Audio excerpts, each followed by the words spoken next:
Good afternoon, everyone. Welcome back. And today we're going to be talking about the next major era in American music history and in jazz history called the Bebop Era, which roughly started in about 1939, 1940, and continued from there.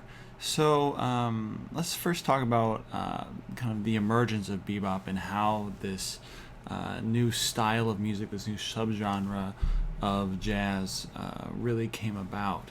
So it really started in the late 30s and early 40s in New York City, particularly in neighborhoods such as the Bronx and Harlem, particularly in Manhattan. And some attributes of this new bebop style are, for example, fast tempos, incredibly fast tempos, very virtuosic playing amongst the instrumentalists, very complex harmony, complex melodies, and complex rhythmic material.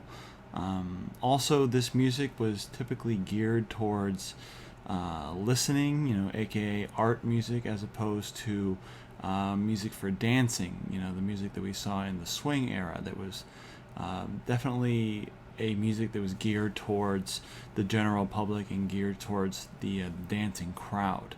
Some of the major figures involved in this movement were individuals such as Kenny Clarke, who was one of the great drummers of the bebop era, Dizzy Gillespie, one of the great trumpet players, Thelonious Monk, one of the greatest composers and pianists of the bebop era. Also Charlie Parker, who's the alto saxophonist. Bud Powell, who's another pianist, and Max Roach, one of the great drummers of this period. So now to talk about how this genre of music, this subgenre of jazz, came about, we have to talk about this nightclub called Minton's Playhouse, which was located in Harlem. And actually, there's a newer version of this nightclub that actually still exists. It's not in the same location in New York, but Minton's Playhouse has been revived after many years. But back in the late 30s, there was a nightclub called Minton's Playhouse, which was in the bottom floor of a hotel in Harlem. And at this nightclub, they would host these informal jam sessions, these after-hour jam sessions that were led by the pianist Thelonious Monk. And at these jam sessions, musicians from all over the country and all over the city, particularly New York and the area, would come and they would hang out and they would experiment playing new songs and experiment playing new types of new types of music and improvising in different ways and using different melodic language, new harmonic language, etc. And these jam sessions typically occurred in various nightclubs around Harlem, but particularly Minton's Playhouse. This is one of the hot spots. In addition to the nightclubs, musicians during this period were having jam sessions in each other's apartments, and pretty much they could pop up anywhere. And these informal jam sessions is really where the art form really started to evolve, and musicians started to cultivate this new musical language that will later be known as bebop. They were experimenting not only with harmony regarding harmonic substitutions, making the harmony more complex, but they were also experimenting with new rhythmic vocabulary and new ways of manipulating rhythm to make it suit their needs. They were also constructing new ways of approaching melody. How to improvise new melodic material on the spot that sounded new and hip every single time. And this stuff was really tested on the bandstand in these informal jam sessions. I mentioned Dizzy Gillespie, a great trumpet player who was one of the innovators of this style. He recalled that he And Thelonious Monk did a lot of advanced preparation before these informal jam sessions at Minton's Playhouse. He said that on afternoons, typically, they would get together before the session, and they would work out, some of the complex variations on blues and on rhythm changes, which is a song, the harmonic progression based on George Gershwin's I Got Rhythm. So they would be working out new harmonic substitutions and new ways of approaching the music before the session. And then when they got to the session, and all kinds of musicians were coming up to play, they would use these new techniques that they were developing to scare away the guys that didn't have any talent, and to basically outdo each other in a sense. And to really understand bebop, various historians have talked about different ways of looking at how the music evolved. Some historians stress either the affinities with swing and earlier jazz, and looking at bebop as a further evolution of the harmonic practice and virtuosity that was cultivated in the 1930s. On the other hand, some other historians took a more radical approach and looked at bebop as a self-conscious break from tradition, and a break from the earlier forms of jazz, and they looked at bebop as a sort of revolution against the watered down, over commercialized and commodified forms of jazz that were presented by the big bands in the swing era. Another important thing to note when talking about the evolution of bebop is how in the early days of bebop, actually, there weren't a whole lot of recordings of this music.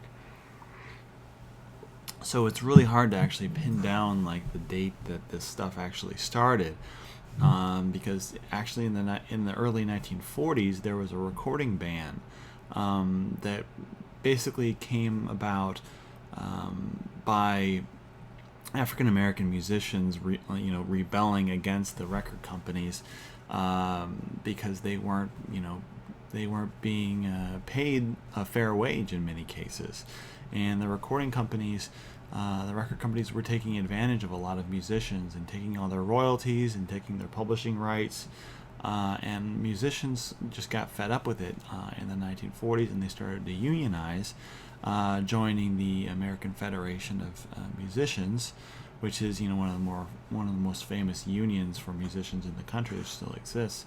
And they basically unionized, and they told the record companies that we're not going to record anymore until you give us a fair wage, and you give us what we want. Give us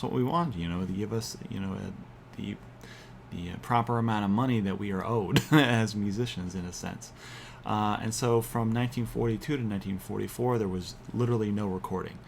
It was a universal thing where all the musicians, they got together and they said, we're not going to record anymore. So, and this coincided with the evolution of bebop and the rise of bebop. So there are really not that many early recordings, and it wasn't until 1944 that the musicians started to record again, and this new music, bebop, which has actually been around for 4 or 5 years at this point, started to get recorded and started to get some airplay, and people started to wake up to this new art form.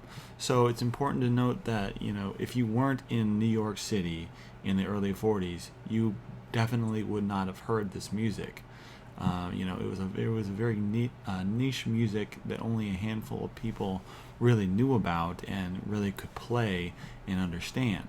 Another interesting thing to note about recording in the 1940s was that in 1948 the 33 and a third was introduced, the record that revolved around, the vinyl record that could revolve around the turntable at 33 and a third revolutions per minute. And this really revolutionized the recording industry, and that from this point on, musicians could record much longer performances.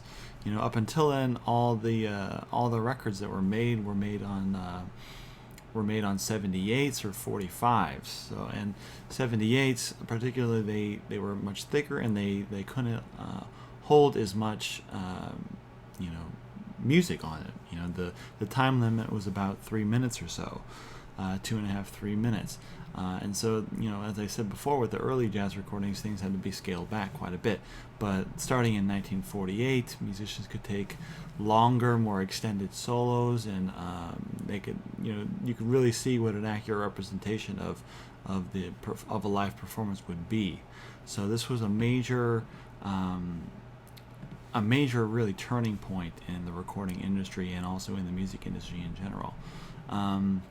So as a result, recordings from the early 1940s really proved very limited as sources of documenting the emergence of what we call modern jazz, or bebop.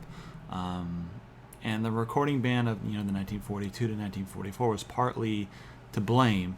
But even without the recording ban, a lot of companies might not have even attempted to sign these new bebop musicians that were playing this very revolutionary music. It was characterized by a very kind of loose improvisatory format, and very eclectic repertory of kind of standard tunes of the time, and it was way different than anyone had ever heard. So it probably would have been hard to market on the side of the record company. So there's an argument that could be made that even without the record ban, it would have been hard for bebop musicians to start recording this music. But the rapid tempos and irregular phrase groupings of these soloists and the way they improvised, this was a very stark contrast to the music of the swing era and of earlier jazz, and it really was a turning point in that jazz from this point on became more of a modernist music, and a kind of art for art's sake type of music that was a different kind of aesthetic than was seen in prior decades and in earlier years in the history of jazz. So this definitely was a really new revolutionary thing. And so now for some non-musical reasons for the emergence of bebop. During the swing era, as you guys have learned, black bands were oftentimes banned from two main types of jobs. The first of which is sponsored primetime radio shows and lengthy long-term engagements at major hotel ballrooms, which we saw, for example, Benny Goodman, Artie Shaw, and Tommy Dorsey, and these kind of white bands. They had all the primetime radio shows and enjoyed very, very long-lasting engagements, very lengthy engagements that last sometimes months at a time at very notable hotels where they would play. And as at the same token, black bands just weren't hired out of sheer racism and prejudice. Another type of job that black bands weren't really allowed to have were these major dance halls. They weren't allowed gigs most often in the major dance halls like the Palomar and the Roseland and things like this, most notably in New York City. And so as a result, black musicians had a much tougher time making a living. They had to be on the road all the time, and they couldn't rest and visit their families for long periods of time, because they weren't stationed in one city for months at a time. They were doing one-nighters, going from city to city to city to city, and they weren't allowed to stay in many hotels, and as a result they had to sleep in rail cars or sleep in their own automobiles. Oftentimes they would sleep in people's homes in the black community in which they were visiting. There was kind of a network of little houses where they would stay, but times were tough, back then. This is it's still the Great Depression, and it was definitely hard for a lot of these African American bands and African American musicians. And as a result of this kind of commercialization of swing, and swing going towards more of the white crowd, being marketed to the middle class, white America, many black musicians turned to jam sessions, hoping to find a way to kind of carry on their music outside of the system, if you will. And bebop really absorbed this energy, and it really was a very subversive and daring music that was really hell-bent on social change. And I recall this famous quote by a swing drummer named Dave Tuff, who really exemplified this notion. He said that when he would walk into these jam sessions at like Minton's Playhouse, for example, one person would be improvising, and then suddenly they would stop, and then another guy would suddenly start improvising, and at some point they would just all end, all at the same time. And this kind of notion of this impromptu improvisatory playing was completely different to what swing musicians were used to. They were used to very orchestrated charts and very orchestrated music, as we saw in the big band era. But in jam sessions, everything was improvised completely. Guys were improvising harmony parts in real time to these melodies, and a lot of swing musicians, like Dave Tuff, for example, were like scared by what these bebop musicians were doing, because they just really didn't understand it. Another thing to note about the bebop era is a lot of terminology started to pop up as well. It became known with the bebop era and this kind of bebop subculture. So one of the terms that is important to note is this term of contrafact. It's going to pop up a lot in your reading, and pop up a lot when you're hearing about the history of bebop. So a contrafact is essentially a composition where the composer or arranger is superimposing a new melody over pre-existing chord changes or a chord progression. And so there's tons of examples of this happening. For example, the song "I Got Rhythm" by George Gershwin, that chord progression that is belongs to "I Got Rhythm" became known as rhythm changes, and bebop musicians wrote literally dozens and dozens and dozens of new melodies over this chord progression. And bebop musicians would do this to all kinds of different tunes. Another example would be "Indiana," which is the Hoagie Carmichael tune, and tons of contrafacts were written like this. And actually, one of the main reasons why this was happening was due to copyright laws, which actually still exist. The same laws still apply today, in that legally you can copyright a melody, but you can't copyright a chord progression. So as a result, if you take someone else's melody and try and say it's your own, you can get sued, right? But if you take a pre-existing harmony and you write a new melody, then you're fine, and you can copyright that, and you own the rights to it. Another term that's going to pop up a lot is this term of changes. So when I say changes, I'm referring to the chord progressions, or the chord changes, as we call them. And that's why we say, rhythm changes, talking to "I Got Rhythm." So you'll hear that term thrown around a lot as well. Also, this term called chord substitution, that's going to pop up a lot as well. So a chord substitution is essentially a replacement of a chord that is standard or written with another to create musical interest. And most often these chord substitutions or chord subs are used on dominant seventh chords, or the 5 chord in functional harmony. So musicians were using chord substitutions to basically make the harmony of their songs more complex and more interesting. Now to talk about one of the kind of iconic figures of the bebop era, one of the most influential figures in this period was this alto saxophonist named Charlie Parker. And Charlie Parker was an African American alto player, which really he changed the face of jazz without a doubt. He not only was he an incredible performer and a very, very virtuosic performer, but he was also a great composer as well, and wrote numerous songs that have become standards to this day. And really, what's important about him is he developed the melodic language, the melodic vocabulary that is associated with the bebop language. So from basically the early 1940s to the present, the melodic language that we use today in jazz was really started by Charlie Parker. That's how famous he is and how influential he was.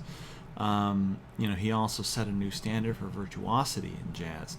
He was, he had the best technique of any saxophonist, ever up to this point into the 1940s. No one was able to play like him. And he says in interviews that when he was a kid, he was practicing 15 hours a day, 7 days a week.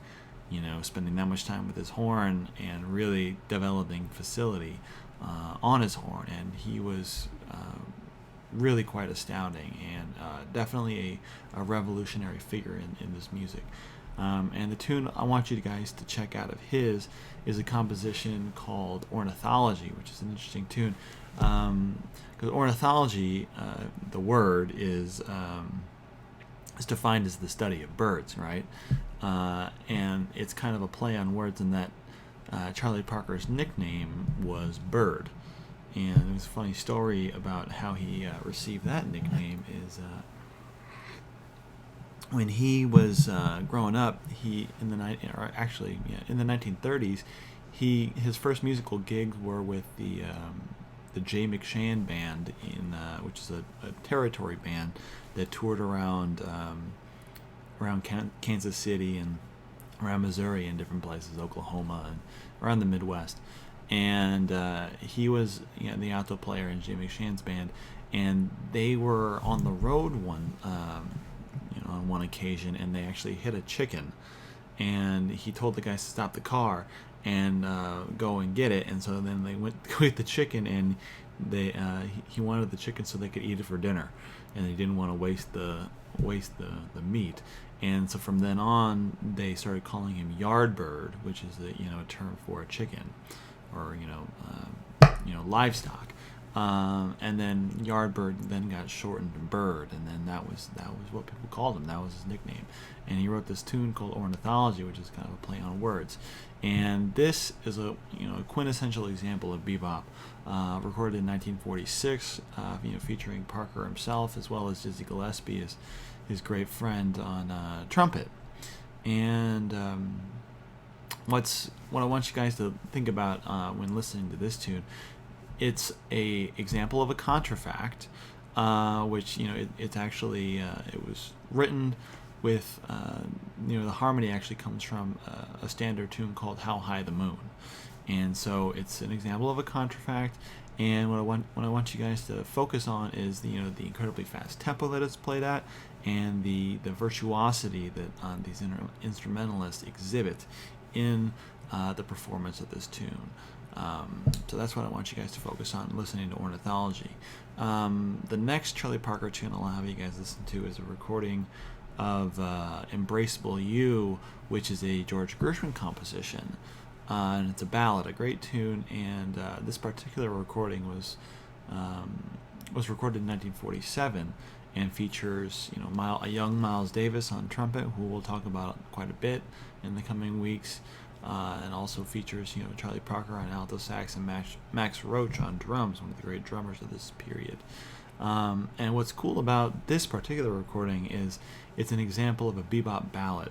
And so you'll hear Parker play, what we call double time throughout, where he's playing twice as fast as everyone else, and he's playing particularly 16th notes and 32nd notes, which are a very fast, rhythmic value. And so even on ballads, he was showcasing his incredible virtuosity.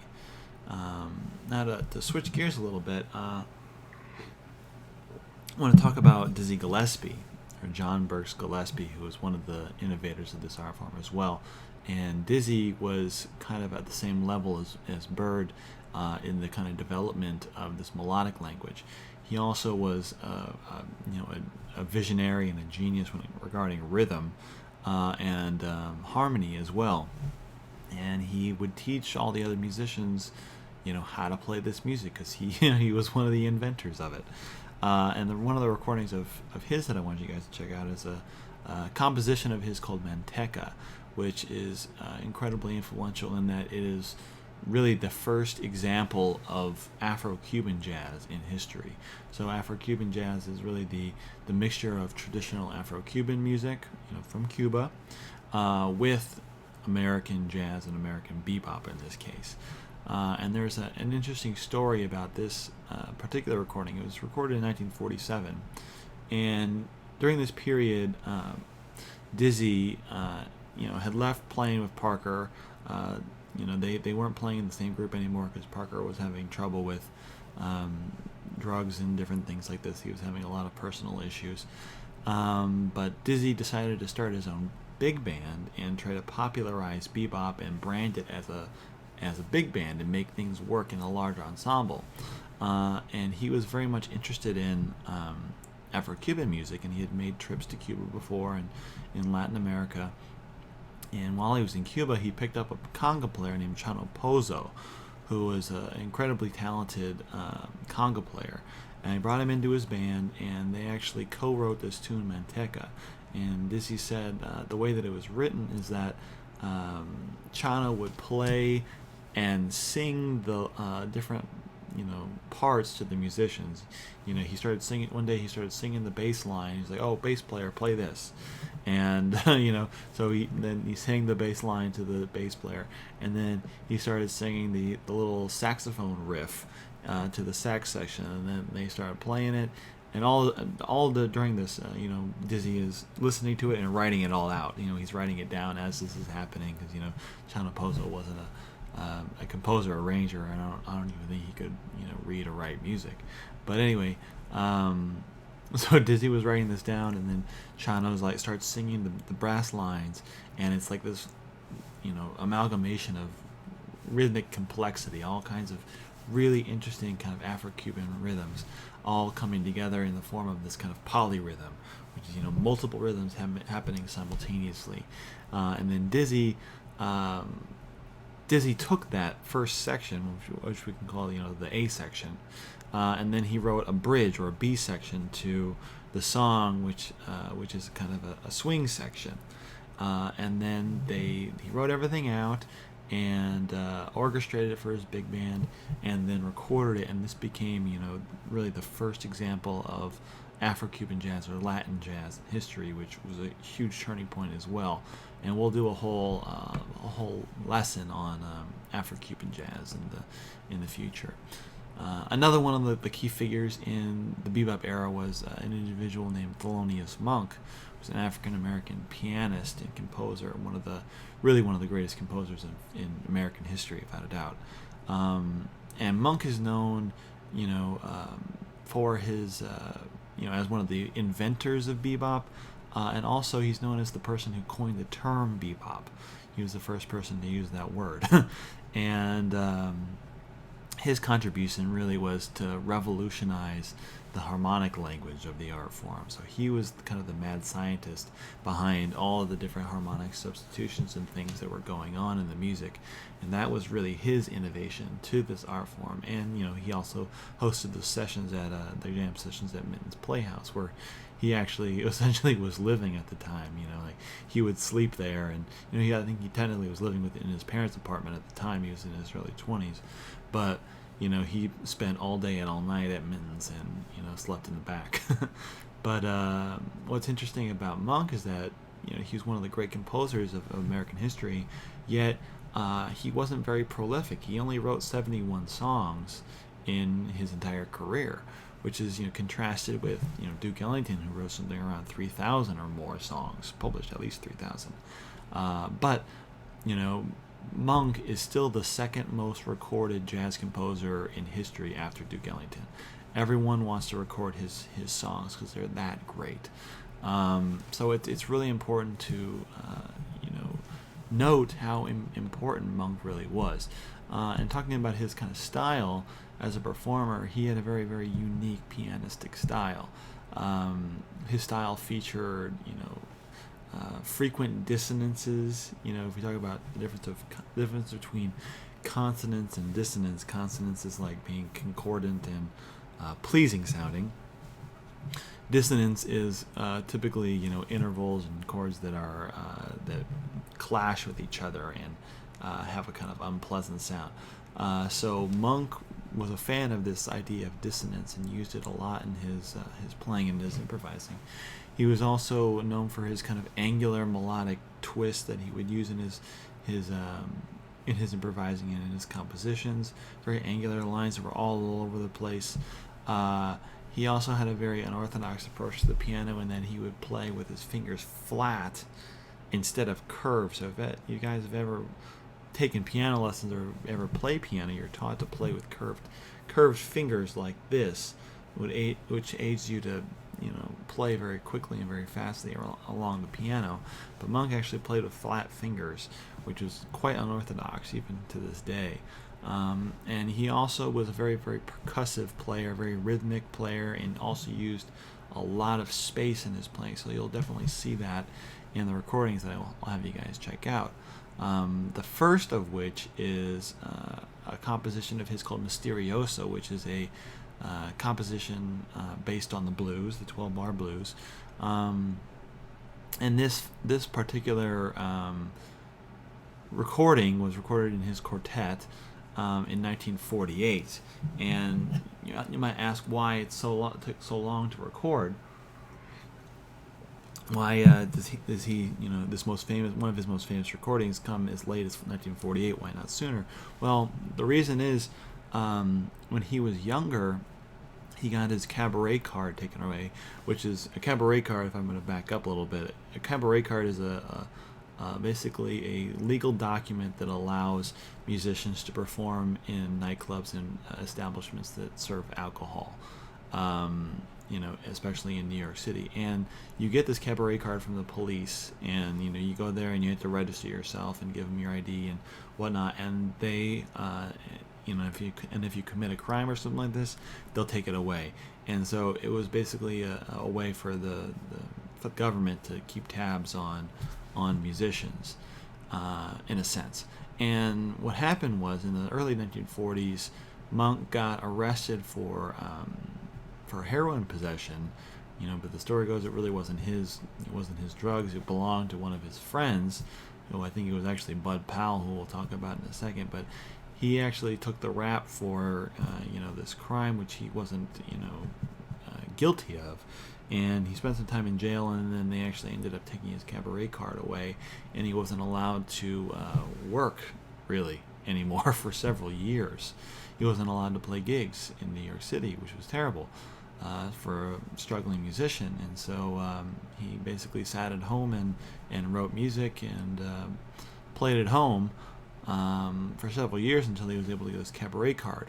So he ended up getting his cabaret card in 1947, 1948, and he was allowed to work. And then he started to get back on the scene, and then he got a record contract with Blue Note Records. And he was basically, he had, no one really knew about him, like in the grand scheme of things. Like the general public didn't really know about him, but all the major musicians knew about him. So if you were hip to jazz and you were hip to bebop, you knew about Thelonious Monk, obviously. But the general public didn't know about him, so he was hard to market for Blue Note. So what they did was they hired Milt Jackson to come onto the record, who was an incredibly famous vibraphone player at the time, and another great bebop musician. And they brought Milt onto the record to get more visibility nationwide and to sell more records. So this particular recording, Misterioso, features Milt Jackson on vibraphone and Thelonious Monk on piano. It's a great, great tune based on the blues, and you can definitely hear Monk's use of dissonance and his angular melodic phrases and frequent use of the whole tone scale as well, which you'll hear. Another tune I want you guys to check out is Monk's composition Blue Monk, which was actually his personal favorite composition, and he would play it at almost every one of his gigs. And this is another tune based on the 12-bar blues. Oftentimes he plays it in the key of B flat. And again, he uses frequent dissonances, lots of space, and in this particular recording of Blue Monk, which was recorded in the 1950s, in 1954, this is with his trio, with Percy Heath on bass and Art Blakey on drums, another great bebop drummer. So definitely check out Blue Monk, one of my personal favorite Monk tunes. Another piano player who was very, very influential during this period that I think you guys should hear about is the pianist and composer and arranger Tad Dameron. Tad Dameron was he was a pianist by trade, but his focus really was composition and arranging, and he's known as kind of the definitive arranger composer of the bebop era, really the definitive arranger. And he arranged for Count Basie, Artie Shaw, Dizzy Gillespie, Billy Eckstine, Sarah Vaughan, all these different kinds of bands, all these different people, and he was easily one of the greatest composer arrangers of the period. And one of actually several of his tunes have become standards in their own right. One is Hot House, which everyone knows. Charlie Parker recorded that numerous times. And also Lady Bird, which is the tune that I want you guys to check out of his. Lady Bird was recorded in 1948 in New York, and it features Ted Dameron on piano and Fats Navarro on trumpet. We'll talk about it in a second. And what I want you guys to notice about this tune is that Tad takes a very minimalistic approach to playing the piano. He plays basically the bare minimum, just comping basic chord shapes, and he's not very virtuosic at all, because that really wasn't his forte, if you will. And the tempo is significantly slower than your average bebop tune. As I said before, bebop tunes are typically very, very fast. Fast tempos are one of the iconic attributes of the art form. But it's a great tune in its own right, and harmonically rather complex. It's definitely one of these tunes that every musician should know, and I think every person who is studying the bebop art form should know about. Another musician who I think is worthy to mention is the tenor saxophonist Dexter Gordon. Dexter Gordon was a tenor player who from the West Coast, actually. Most of these musicians that we talked about thus far from the East Coast, from New York and around the area. Dexter was from California, and he was one of the first tenor players to adapt, the melodic language of Charlie Parker to the horn. And he was very much influenced by Parker. Parker and Dizzy did a tour out to California in the mid '40s, and during that first tour, to Los Angeles and different places around the area, Dexter Gordon and Charles Mingus and Jerry Mulligan and people like that, they first heard Parker play, and Dexter especially was incredibly influenced by Parker's playing, and actually Dexter took that language and applied it to his horn and kind of made it his own, and he is known as one of the most influential tenor players of all time, who directly influenced later saxophonists as John Coltrane and Sonny Rollins, who we'll talk about a lot later. Dexter was also an actor of some sort as well. He was nominated for a Academy Award for Best Actor in his leading role and performance in the film Round Midnight, which was it was filmed in 1986. And Round Midnight, a little background, is actually a tune by Thelonious Monk.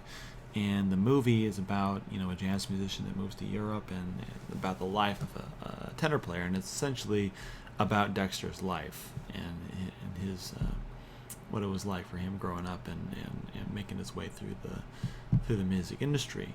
And actually for that movie, he actually won a Grammy for Best Instrumental Jazz Performance and Soloist, and the soundtrack actually won some awards as well in 1986. But getting back to the 1940s, when the bebop era actually was in full swing, Dexter recorded a tune of his called "Dexter Rides Again," which I'll have you guys check out on Blackboard. And this tune features, Dexter on tenor sax, features Bud Powell, who we'll talk about in a second, on piano, and Max Roach. Again, a lot of these same musicians start popping up. But this particular recording was recorded in 1946, very early in the bebop era. It was recorded in New York City, and it features, Dexter Gordon and his very unique sound. So what's interesting about Dexter's playing is, it's very virtuosic, but he uses a lot of the same kind of melodic elements that were commonly used by saxophonists of the past in the swing era, such as Lester Young, for example, the great tenor player who played in Count Basie's orchestra. Dexter uses these passing trills and ornamental figures a lot, and he uses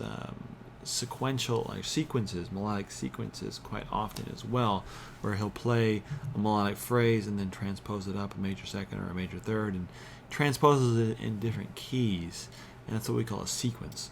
And he uses this to kind of develop his melodies as he's improvising, which is one of the main things I want you guys to notice. Another musician I think is worthy to mention, who I talked a little bit about in reference to Tad Dameron, is Fats Navarro, or Theodore Fats Navarro. And Fats Navarro was one of the great trumpet players of this period as well, along with Dizzy Gillespie. Fats Navarro was definitely one of the pioneers of the bebop style, and was very much strongly influenced by earlier players like Clifford Brown, who you'll read about as well. And Fats Navarro played, with just about everybody during this period. He recorded with Charlie Parker and Dizzy Gillespie, Tad Dameron, Art Blakey, Kenny Clark, and just about everybody. And he actually died at a relatively young age, at 26, like many musicians of this period. Charlie Parker, again, himself died very early as well. But Tad Dameron actually contracted tuberculosis, which he ended up dying from, which was exacerbated by his addiction to heroin, which Charlie Parker actually suffered from as well. He was a heroin addict for a time. But the tune of Fats that I want you to check out is a composition called Boperation, which is kind of a play on words using bebop, Boperation. And this tune features Fats obviously on trumpet, Kenny Clark on drums, and has Milt Jackson on vibraphone as well. Remember we talked about Milt Jackson with playing with Thelonious Monk.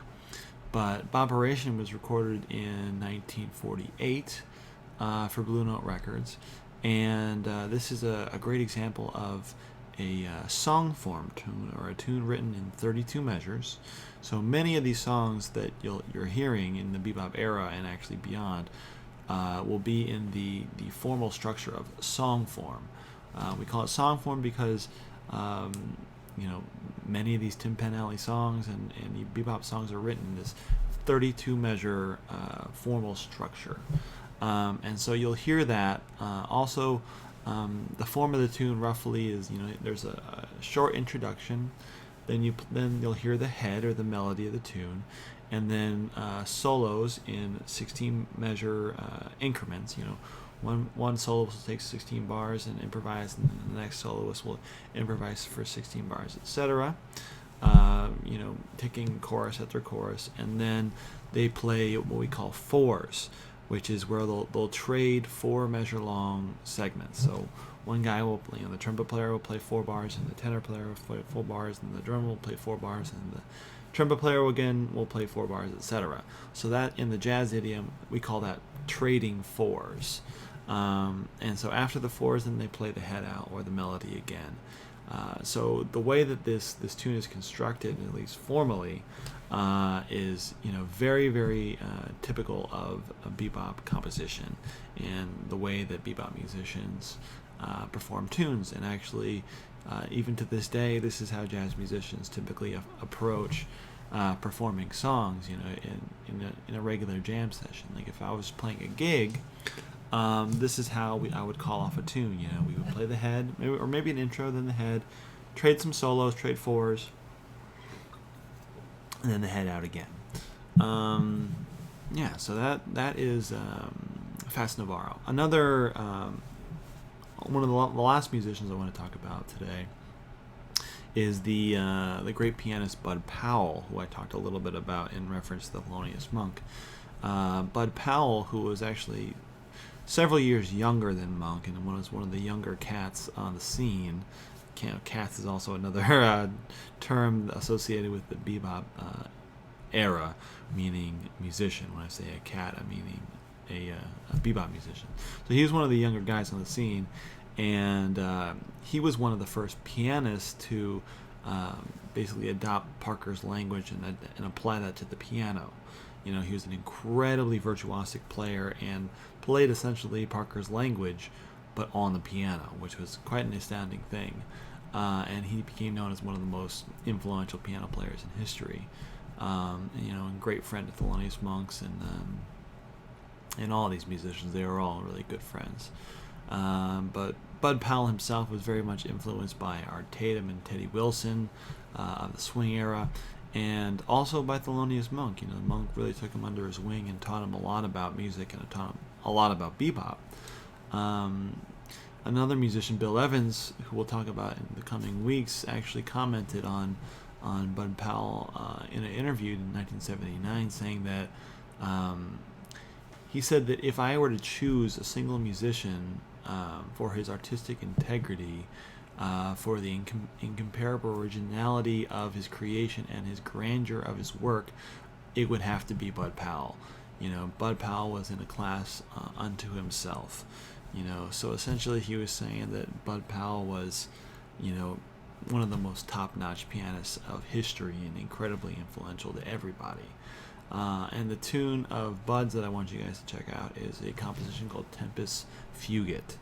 And this is a quintessential example of a bebop tune.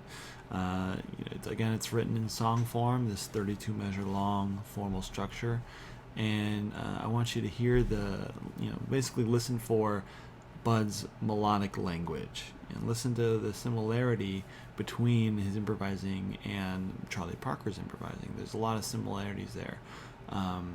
They'll oftentimes outline the chords of the tune in their improvising and use lots of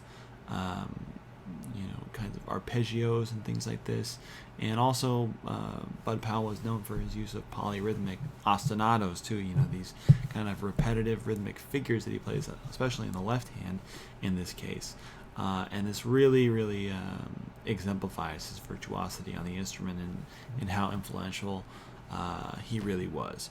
So for this week, I want you guys to really focus on all these recordings and definitely keep up on the readings and read through all the supplementary reading material that I've provided on Blackboard, and definitely keep track of all the recordings that I've posted and keep listening to this stuff. And I will see you guys in the next video. See ya.